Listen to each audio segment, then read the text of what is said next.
नमस्कार, स्वागत है आप सभी का। मैं हूं आपके साथ कुमार कुणाल धीरज। आप देख रहे हैं पक्ष विपक्ष। आज हम चर्चा करेंगे उत्तराखंड में महिलाओं के प्रति बढ़ते अपराध के ग्राफ की। जी हाँ, उत्तराखंड में लगातार महिलाओं के प्रति अपराध रुकने का नाम नहीं ले रहा है और महिलाओं के प्रति बढ़ रहे अपराध की घटनाओं को लेकर ही अब कांग्रेस बेटी बचाओ अभियान के तहत यात्रा निकालने जा रही है। कांग्रेस की इस यात्रा पर कैबिनेट मंत्री रेखा आर्या ने कहा है कि कांग्रेस को अपनी यात्रा उन राज्यों में निकालनी चाहिए जहां उनकी सरकार है। देवभूमि के देवत्व को बचाए और बनाए रखने के लिए मुख्यमंत्री धामी ने कड़े फैसले लिए हैं, जो काम कभी कांग्रेस की सरकारों में नहीं हुए। उन्होंने साथ ही यह भी कहा कि आज हमारी सरकार ने महिलाओं के उत्थान के लिए और उन पर हुए अत्याचार पर कड़े फैसले के साथ ही कड़े निर्णय भी लिए हैं। लेकिन जब कांग्रेस की सरकार होती थी तो ऐसा कृत्य करने वाले अपराधी खुलेआम घूमते हुए नजर आते थे।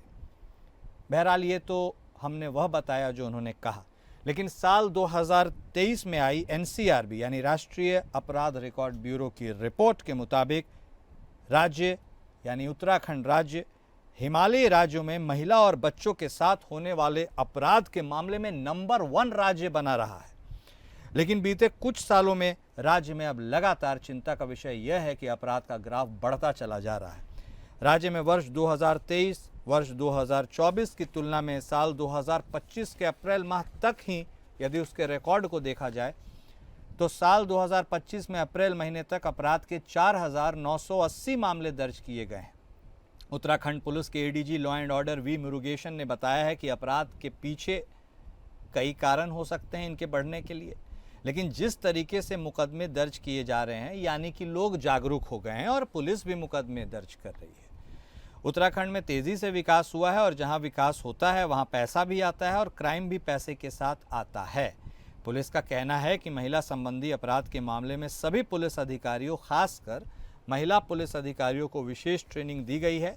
साइंटिफिक एविडेंस इकट्ठे करने की भी ट्रेनिंग दी गई है ताकि कोई भी सबूत न छूटे और अपराधी बचकर न जाए। लेकिन फिर भी अपराध बढ़ रहे हैं।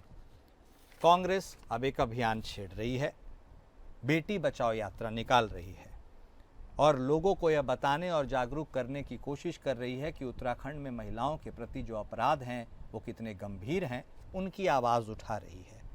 तो सवाल यह है कि पुलिस नाकाम है या सरकार फेल है और देवभूमि पर यह आधी आबादी महफूज ही नहीं है। इसी पर आज हम चर्चा करेंगे और यह जानने समझने की कोशिश करेंगे कि आखिर डबल इंजन की सरकार होते हुए भी वहां पर ऐसा क्यों हो रहा है। बिना वक्त गवाए चर्चा की शुरुआत करते हैं। हमारे साथ हमारे खास मेहमान जुड़ चुके हैं। हमारे साथ कांग्रेस की तरफ से महिला प्रदेश अध्यक्ष ज्योति रौतेला जी जुड़ चुकी हैं। हमारे साथ भारतीय जनता पार्टी की तरफ से प्रदेश उपाध्यक्ष सुरेश जोशी साहब भी हमारे साथ जुड़ चुके हैं। आप दोनों खास मेहमान का स्वागत है। सबसे पहले चूंकि यात्रा कांग्रेस निकाल रही है, नाम बेटी बचाओ यात्रा है, शुरुआत ज्योति जी आप ही के साथ करेंगे। देखिए, बात भले ही सुशासन की हो, विकास की हो, हर कुछ अच्छा पेपर पर नज़र आता है, लेकिन आपने जो यात्रा निकाली है उसका मकसद साफ, स्पष्ट, क्लियर है। महिलाएं सेफ नहीं हैं उत्तराखंड में और ऐसे कई इंस्टेंसेस आए हैं। कांग्रेस यात्रा तो निकाल रही है, लेकिन इस यात्रा का अंजाम क्या होगा, कब तक आप इस यात्रा पर चलेंगी, हासिल क्या होगा? नमस्कार, बहुत बहुत धन्यवाद आपका। देखिए, महिला सुरक्षा को लेके ये यात्रा निकाली जा रही, क्योंकि आज पूरे प्रदेश में जिस तरीके से महिलाओं के ऊपर क्राइम बढ़े हैं, उनके पास अत्याचार, दुराचार की जिस तरीके से घटनाएं बढ़ रही है और जो भाजपा की सरकार है, असंवेदनशील सरकार नजर आ रही है और कई जगहों पे भाजपा के लोग ही दुराचार के, बलात्कार के, छेड़खानी के मामलों में शामिल हैं। तो कहीं ना कहीं हम लोगों को आज ये लगने लग गया है कि हमारे प्रदेश की नारियां, जिस प्रदेश में देवी, बेटियों को देवी माना जाता है, उनकी पूजा की जाती है, उस प्रदेश में आज नारियां, महिलाएं सुरक्षित नहीं है। और हम लोग विधानसभा वाइज ये यात्रा निकालेंगे और जो भी घटनाएं पिछले 1 साल में, 1.5 साल में घटी है, उनके बारे में लोगों को जागरूक करेंगे और इस प्रदेश की जो सरकार है उसका जो मुखौटा है उसको उतारने का काम हमारी सरकार, हम लोग करेंगे। जोशी साहब भी हमारे साथ जुड़े हुए हैं। जोशी साहब, कांग्रेस कोई शौक से यात्रा तो नहीं निकाल रही है, उसे अंततः मजबूर होना पड़ा है। मजबूर होने के कई कारण हैं, उदाहरण अनेक हैं। चाहे अंकिता भंडारी वाले मामले को लेकर बात की जाए, 2 दिन पहले आसाम की महिला का भी वहाँ पर डेड बॉडी मिला है। उसके अलावा बात की जाए तो आपके पूर्व ऑफिस बेयरर देहरादून की क्या कुछ खबर चली आपने देखी है, उसे बार बार जिक्र करने की ज़रूरत नहीं है। जोशी साहब, आप बात करते हैं विकास की, सुशासन की, सब कुछ अपनी जगह, लेकिन महिलाओं के सम्मान के मामले में उत्तराखंड पर इस चोट का क्या जवाब है, वह भी बताइए। देखिए, पहली बात तो ये है कि भाई किसी भी राजनीतिक दल को जनता की मूलभूत समस्याओं को या जनता के विषय को या सरकार के संदर्भ में किसी विषय को रखने का पूरा अधिकार है जी। अगर कांग्रेस पार्टी यात्रा निकाल ली तो उनका संवैधानिक अधिकार है, उनको कोई रोक थोड़ ना सकता है। लेकिन जहाँ तक प्रश्न जो है कानून व्यवस्था का है, जब से हम लोग सरकार में आए हैं, अभी कंटिन्यूटी में 2018 से बीजेपी की सरकार यहाँ पर है 2017 से, तो चाहे महिला थानों की संख्या हो, चाहे जनरल थानों की संख्या हो, चाहे पुलिस के भर्ती में नीचे जवान से लेकर के अधिकारी तक की संख्या बढ़ाने का काम हो, और साथ ही साथ जो है कि जो सरकार ने एक बड़ी ट्रांसपेरेंसी ये दिखाई है कि अब आज के दिन, जैसे आप जो आंकड़े दे रहे थे पहले, मैं आपके आंकड़े दे रहा था कि पहले होता क्या था कि जब लोग थाने में जाते थे या शिकायत करते थे तो उनके शिकायतें ही दर्ज नहीं होती थी और उनकी बातें ही नहीं सुनी जाती थी। लेकिन अब हर कोई व्यक्ति, चाहे वो ग्रामीण अंचल में हो या शहरी अंचल में हो, अपनी शिकायत को अगर वो लेकर के जाते हैं तो उनकी सबकी शिकायतों का निस्तारण करने का जो है कि भरपूर प्रयास भी होता है और कठोर से कठोर सजाएं भी दिलाई जाती है। और जो मामले न्यायालयों में भी आज के दिन में कई मामले ऐसे होंगे कि जो न्यायालयों में हैं, उन पे भी सरकार के द्वारा जो पहल की जा रही है कि भाई वो कैसे त्वरित से त्वरित जो है कि उनका निस्तारण हो। तो सरकार किसी भी अपराधी को, जो अपराध करता है वो अपराधी है, उसको किसी राजनीतिक दल से या राजनीतिक कार्यकर्ता से नहीं जोड़ा जाता है। अपराधी अपराधी होता है, अपराधी व्यक्ति को कड़ी से कड़ी सजा मिले, ये सरकार का फोकस है और इसमें ही सरकार काम कर रही है और आगे भी करती रहेगी, क्योंकि हम किसी भी अपराधी को संरक्षण देने या किसी भी अपराधी को, चाहे वो मातृशक्ति के साथ हो, चाहे वो युवाओं के साथ हो, चाहे किसी आम नागरिक के साथ उत्तराखंड में हो, अपराधी अपराधी है, उसको कड़ी से कड़ी सजा कानून के तहत मिलनी चाहिए और उस काम को सरकार लगातार और निरंतर करती आ रही है और आगे भी करती रहेगी। जोशी साहब, आपने कहा, अच्छी बात कही आपने। मैं जो आशय निकाल पाया वह यह है कि पहले केसेस रिपोर्ट ही नहीं हो पाते थे, अब वो रिपोर्ट हो रहे हैं, दर्ज हो रहे हैं, इसलिए संख्या के बारे में आपने बात कहा। मेरा एक सवाल सर आपसे और है, अच्छी बात है रिपोर्ट दर्ज हो रहे हैं, लेकिन रिपोर्ट दर्ज क्यों हो रहे हैं?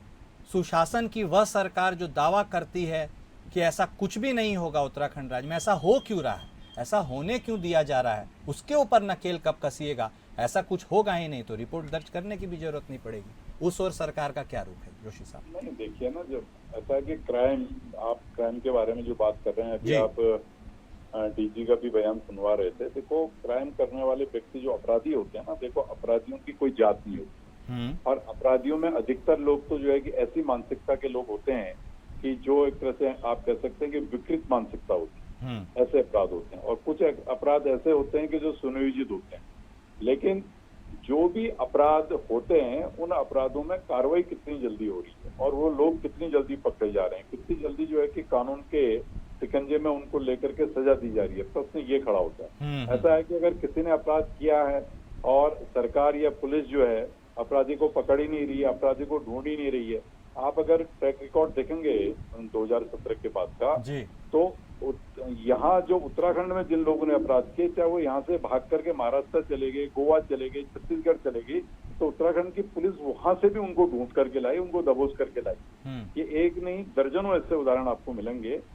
लेकिन इसके बाद भी जो आपने जिस विषय को कहा कि अगर इस तरह की स्थितियां, परिस्थितियां होती है तो निश्चित तौर पर ये चिंता भी होती है इसकी। ऐसा नहीं कि अगर अपराध हो रहा है और जो है कि जिसको कड़ी से कड़ी सजा मिलनी चाहिए वो नहीं मिल रहा है, वो भी एक चिंता का विषय होता है। लेकिन सरकार का प्रयास है कि जो भी इस तरह के अपराध हों, उन अपराधियों को कड़ी से कड़ी सजा मिले और उसमें अगर कहीं पर कोई अधिकारी या कोई कर्मचारी अगर लिप्त पाया जाता है तो उसके साथ भी उसी अपराधी की तरह की कार्रवाई की जाए, ये सरकार का लक्ष्य है। ठीक है, ज्योति जी, आपको क्या लगता है, is this the reason good enough? उन्होंने कहा है कि पहली बात तो आपने सुन लिया रिपोर्टेड अनरिपोर्टेड का, दूसरा उन्होंने यह भी कहा है कि अपराध करने वालों को तो रोका नहीं जा सकता, ट्रीटमेंट के बारे में सरकार असरदार तरीके से काम कर रही है। हाउ कन्विंस्ड यू आर, ज्योति जी? बड़े कमाल की बात है, बड़ा अफसोस लग रहा है मुझे कि सुरेश जोशी जी ये बोल रहे हैं कि अपराधों को रोका नहीं जा सकता। जब आप कड़ी सजा देने का काम करेंगे तो अपराध जरूर रुकेंगे। रिपोर्टेड एंड रिपोर्टेड की बात नहीं है, बात ये है कि महिलाओं के साथ दुराचार और बलात्कार की घटनाएं बढ़ क्यों रही हैं, प्रदेश सरकार क्या कर रही है, लॉ एंड ऑर्डर कहाँ है, और लगातार जो केसेस बढ़ रहे हैं उनमें आप कर क्या रहे हो। नैनीताल का केस होता है, हिंदू मुस्लिम हो जाता है, और आप कोई विशेष जाति का व्यक्ति अगर कहीं पे पाया जाता है तो अब उसको कम्युनल हो जाता है। उसी में अगर भाजपा की पूर्व जिलाध्यक्ष अनामिका शर्मा अपनी 13 साल की बेटी से के साथ दुराचार करती है, उसके ऊपर एक भी शब्द ना महिला बाल विकास मंत्री का आता, न महिला आयुक्त का आता, न राज्य बाल आयुक्त का आता है। क्या मजबूरी है कि भाजपा जहाँ पे कम्युनल हो रहा है, जहाँ पे किसी धर्म विशेष जाति या व्यक्ति इन्वॉल्व है, वहां पे तो हल्ला मचाती है, लेकिन जहाँ पे उनके अपने लोग हैं, मैं आपको एग्जाम्पल देना चाहती हूँ। अंकिता भंडारी के केस में पूर्व राज्य मंत्री विनोद आर्य का बेटा भाजपा, द्वारहाट में जो नाबालिग बच्ची के साथ रेप हो उसमें नेता प्रमोद बिस भाजपा का नेता, रुद्रपुर में नाबालिग छात्रा से दुष्कर्म होता है, उसमें आरोपी भाजपा नेता मुकेश नरेंद्र गंगवार है। बहादुराबाद में जिस दलित बच्ची के साथ सामूहिक बलात्कार होता है, उसकी हत्या हो जाती है, उसमें अमित सैनी जो भाजपा से है। लालकुआ में जो बलात्कार होता है उसमें इनका दुग्ध उत्पादक संघ का अध्यक्ष मुकेश बोरा है। अल्मोड़ा में नाबालिग से छेड़छाड़, उसमें भी भाजपा का कार्यकर्ता है। चंपावत में भाजपा का कार्यकर्ता है। सल्ट में भाजपा का कार्यकर्ता है। ये क्यों हो पा रहा है कि जहां बेटियों के साथ छेड़छाड़ हो रही है, जो पार्टी बेटी बचाओ का नारा दे रही है, आज उसी पार्टी के लोगों को अपनी बेटियों को बचाने की जरूरत पड़ रही है। ये इनफ रीजन नहीं हो सकता है कि रिपोर्टेड हो रहे हैं। रीजन ये होना चाहिए, आपको आंसर ये करना चाहिए कि हमारे प्रदेश में, देवभूमि उत्तराखंड में घटनाएं घट क्यों रही है, लॉ एंड ऑर्डर क्या कर रहा है, भाजपा की सरकार क्या कर रही है, दोषियों को कड़ी सजा क्यों नहीं दी जा रही है। अंकिता भंडारी का मामला आपको अच्छे से याद होगा, जिस दिन दोषियों को फांसी की सजा हुई, उनका एक दोषी सौरभ पास्कर हाथ हिलाते हुए मुस्कुराते हुए गया। उसने कहीं ना कहीं इस प्रदेश के माओं का, पिताओं का, भाइयों का मनोबल टूटा। उनको लगा कि ये व्यक्ति इतना कॉन्फिडेंट है, अगर बलात्कार करके, मर्डर करके अगर ये लोग इतने कॉन्फिडेंट है तो कहीं ना कहीं इनको सरकार का संरक्षण है, इनको ये लगता है कि यहाँ से सजा होगा, ऊपर से छूट जाएंगे। तो ये कॉन्फिडेंस अपराधी में आ कहां से रहा है। अभी एक हफ्ते पहले हरिद्वार में 4 साल की बच्ची के साथ रेप हुआ, एक 4 साल की बच्ची के साथ रेप हुआ, उसकी डेड बॉडी, उसकी आंखें बाहर आ रही थी, और पहले जो सीन था, क्राइम सीन, उसमें लग रहा था कि इस बच्ची के साथ रेप हुआ, लेकिन पुलिस ने उसमें पूरी लीपा पोथी कर दी और बोला कि इसमें क्राइम में रेप है ही नहीं। उसके परिजन आज भटक रहे हैं, लेकिन उसको न्याय कौन देगा? सरकार और सरकार की पुलिस तो पूरी तरह से मैनेजेबल है। जहाँ इनके लोग इन्वॉल्व हैं, जहाँ आरोपी इनकी पार्टी के हैं, वो लोग जमानत पे बाहर आ जा रहे हैं। ठीक है जोशी साहब, 2 सवाल हैं। एक तो क्या आपकी पार्टी के नेता ही आपकी पार्टी की साख और सरकार पर बट्टा लगा रहे हैं? बहुत सारे उदाहरण ज्योति जी दिए जिसके आपके पार्टी के नेता लोग इस कुकृत्य में, ऐसे कई कुकृत्य में शामिल रहे हैं। दूसरा यह है कि जब बट्टा लग रहा है तो सरकार के तरफ से कुछ नामचीन चेहरे, बड़े फिगर्स इस पूरे मामले पर मौन या साइलेंट क्यों रहते हैं, कुछ बोलते क्यों नहीं? क्या इससे अपराधियों का मनोबल और नहीं बढ़ता है? उनके मनोबल पर चोट करने के लिए सरकार क्या कर रही है? रोनाल जी देखो, पहली बात तो मैं आपको बताऊं कि मैंने ये नहीं बोला कि सरकार अपराध नहीं रोक सकती है। आप जो वर्डिंग दे रहे थे कि सरकार अपराध नहीं रोक सकती है, ऐसा कुछ बोला आपने? उनके विकृत मानसिकता के बारे में आप बात कर रहे थे कि उनको नहीं रोका जा सकता। पहले सेंटेंस में जो आपने बोला कि जोशी जी कह रहे हैं कि सरकार अपराध नहीं रोक सकती है, ऐसा नहीं। देखो थोड़ा इसको सुधार लो। ठीक है सर, तो क्या रोक सकते हैं आप, वही बता दीजिए, बोलिए सर। दूसरी बात मैं आपको ये बताऊं कि देखो, अपराधी, मैंने कहा कि अपराधी होता है। अपराधी को आप किसी राजनीतिक दल से, ठीक है भाई ये समाज है, समाज के अंदर सब लोग काम करते हैं जी, अगर वो समाज में काम कर रहा है और भारतीय जनता पार्टी का वो कार्यकर्ता है तो उसने अपराध किया तो अपराधी है जी। अपराध करने के बाद फिर वो भारतीय जनता पार्टी का कार्यकर्ता नहीं रह जाता। मैंने इसलिए कहा कि भाई जो इस तरह की अविकसित जो है कि मानसिकता के लोग होते हैं, उनके लिए समाज में कोई स्थान नहीं होता है। ये चाहे कोई भी हो, किसी भी दल का हो, और मैं चीजों को व्यक्तिगत बहुत नहीं ले जाना चाहता हूँ। देखो, मेरी राजनीति का ये हिस्सा भी नहीं रहा है, मैं जी। व्यक्तिगत में टीका टिप्पणी करता भी नहीं। हाँ हाँ ये पूरा देश जानता है कि भाई राजनीतिक दलों के अंदर और किस राजनीतिक दल के किस कार्यकर्ता ने किस समय पर किस किस तरह की हरकतें की। और एक तो राजनीतिक दल का एक सामान्य कार्यकर्ता होता है, लेकिन एक बहुत बड़े नेता होते हैं। तो बड़े से बड़े नेताओं ने किस तरह की चीजें की हैं वो पूरे देश ने देखी, इसलिए मैं उस पर चर्चा करना ही नहीं चाहूंगा। आप जिस विषय ठीक। पे चर्चा कर रहे हैं मैं उसी में आकर के बात कर रहा हूँ। हम्म, मैं इतना जरूर कह सकता हूँ कि देखो, इस प्रदेश के अंदर अगर मातृशक्ति के साथ या युवा शक्ति के साथ या यहाँ के आम नागरिकों के साथ कोई भी तरह के इस तरह की घटनाएं होती हैं, पुलिस का काम उनको प्रोटेक्शन देना भी है और साथ ही साथ जो सरकार का काम सख्ती से उनसे निपटना भी है। लेकिन उसके बाद एक तीसरा विषय ये भी आता है कि भाई सरकार और पुलिस तो अपना काम कर रही है, लेकिन सजा देने का काम न्यायालय का है। तो न्यायालय के ऊपर न तो मैं किसी बात को कह सकता हूँ, ना आप किसी बात को कह सकते हैं। भाई न्यायालय तो अपनी स्वतंत्र प्रक्रिया है।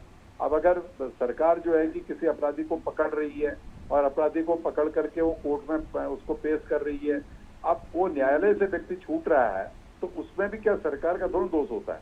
वो किसी की भी सरकार होगी, चाहे वो हमारी सरकार हो चाहे किसी और पार्टी की सरकार। इसलिए हमको पहले तो ये समझना पड़ेगा कि भाई किस किस तरह की चीजें सामने आ रही।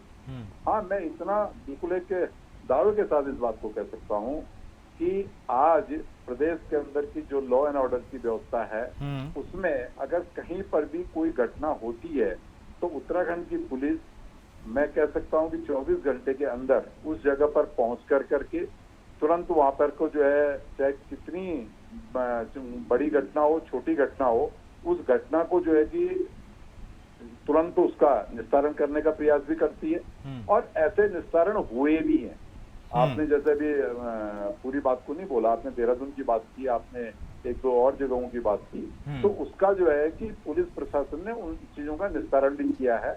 और सरकार भी जो है, सरकार का भी फोकस ये है कि भाई इस तरह के जितने भी असामाजिक तत्व हैं, जी जी, और इस सरकार के बनने के बाद जी, जो इस तरह के असामाजिक तत्व उनको चिन्हित भी किया गया, चाहे वो महिलाओं के साथ दुर्व्यवहार के मामले हों, छेड़छाड़ के मामले हों, या जो कि राहगिरी कर रहे हैं, चेन खींच रहे हैं, इस तरह के मामले हों, या चोरी और इस तरह के मामले हों, ऐसे लोगों को पूरे प्रदेश भर के अंदर चिन्हित भी किया गया है। और कई ऐसे व्यक्ति भी हैं कि जिनको जेल की सलाखों के अंदर डाला गया। ठीक है जोशी साहब, एक सिंपल सा सवाल है कि अपराधियों के जोशी साहब, रही हैं जोशी घटनाओं में निश्चित तौर पर सरकार जो है कि कड़े से कड़े कदम उठाएगी, किसी भी अपराधी को किसी भी कीमत पर नहीं छोड़ा जाएगा। ठीक है जोशी साहब, एक सिंपल सा सवाल है कि अपराधियों के मन में सरकार के प्रति भय, मतलब लॉ एंड ऑर्डर के प्रति सम्मान और उसका खौफ, यदि वो गलत करे ऐसा क्यों नहीं पनप पा रहा है? उनके दुस्साहस पर